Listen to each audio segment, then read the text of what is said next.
आजकल हर तरफ अलाउद्दीन खिलजी और पद्मावती के चर्चे हैं, लेकिन टीवी पर शुरू हुए एक धारावाहिक ने उस राजा की तरफ ध्यान खींचा है जिनके बारे में ज्यादा लोग नहीं जानते। हम बात कर रहे हैं राजा पोरस की। वो कौन थे, कहाँ के राजा थे और अक्सर कहानियों में सिकंदर और उनकी लड़ाई का जिक्र क्यों मिलता है? ये ऐसे सवाल हैं जिनके जवाब रोचक हैं। इतिहास में पोरस और सिकंदर की लड़ाई काफी चर्चित है।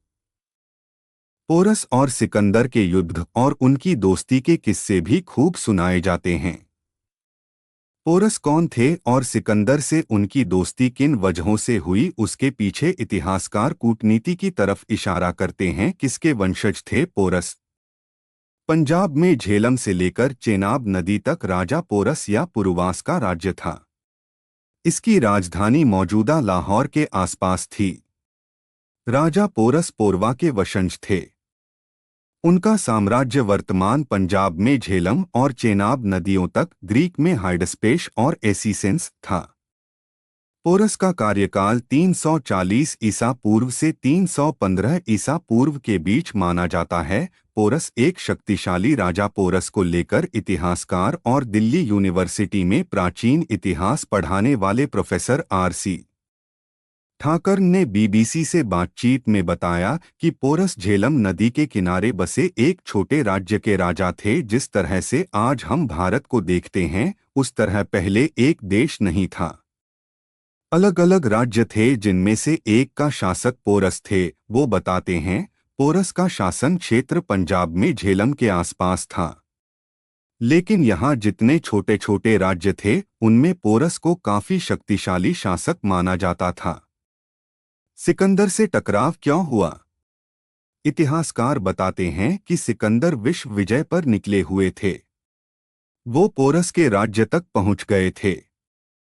सिकंदर के आगे जिसने सरेंडर नहीं किया, उनसे टकराव हुआ। इलाहाबाद यूनिवर्सिटी में प्राचीन इतिहास के प्रोफेसर डी.पी. दुबे कहते हैं, 326 ईसा पूर्व में सिकंदर और पोरस के बीच लड़ाई हुई थी। तक्षशिला के राजा ने सिकंदर के आगे घुटने टेक दिए और सिकंदर से पोरस पर आक्रमण करने के लिए कहा ताकि उनका राज्य विस्तार हो सके। लेकिन पोरस ने वीरता के साथ लड़ाई लड़ी और काफी संघर्ष के बाद पराजय हुई।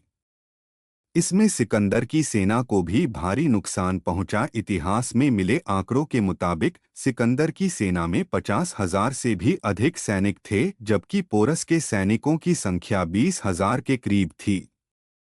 पोरस ने सिकंदर की सेना के सामने अपनी सेना के हाथी खड़े कर दिए, जिससे सिकंदर भी दंग थे। हालांकि प्रो. दुबे यह भी मानते हैं कि सिकंदर का आक्रमण कभी भारत में हुआ ही नहीं। वो कहते हैं, मेरे हिसाब से सिकंदर का आक्रमण पाकिस्तान में हुआ था। सिकंदर की हिम्मत कभी सिंध नदी पार करने की नहीं हुई। सिकंदर और पोरस की दोस्ती कैसे हुई?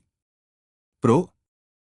ठाकर बताते हैं, जब पोरस हार गए तब उन्हें सिकंदर के सामने पेश किया गया। सिकंदर ने पोरस से सवाल किया कि उनके साथ कैसा बर्ताव किया जाए। इस सवाल के जवाब में पोरस ने सिकंदर से बड़े आत्मविश्वास और आत्मसम्मान के साथ कहा कि ठीक वैसा जैसा एक शासक दूसरे शासक के साथ करता है। सिकंदर को उनका आत्मविश्वास से भरा जवाब पसंद आया और उसके बाद सिकंदर को महसूस हुआ कि उनकी सेना को यहाँ काफी संघर्ष करना पड़ा है और नुकसान झेलना पड़ा है। इस तरह के नुकसान और टकराव से बचने के लिए सिकंदर ने पोरस से दोस्ताना संबंध स्थापित किए ताकि आगे किसी तरह की मदद के लिए पोरस का साथ हासिल किया जा सके। प्रो. ठाकर कहते हैं, सिकंदर की मजबूरी और कूटनीतिक समझ थी, जिस वजह से उन्होंने पोरस से व्यावहारिक तौर पर दोस्ताना संबंध रखे। कितना अहम है पोरस और सिकंदर का युद्ध? प्रो. ठाकर के मुताबिक सिकंदर और पोरस का युद्ध तिथि निर्धारण के लिहाज से अहम रहा है। वो कहते हैं, सिकंदर के आक्रमण के बाद भारतीय इतिहास में सुनिश्चित तिथिकरण का सिलसिला स्पष्ट हो जाता है। और दूसरी बात ये कि यह एक सीमावर्ती क्षेत्र था। सिकंदर को भारत में घुसने से पहले काफी संघर्ष करना पड़ा और जनधन की हानि उठानी पड़ी।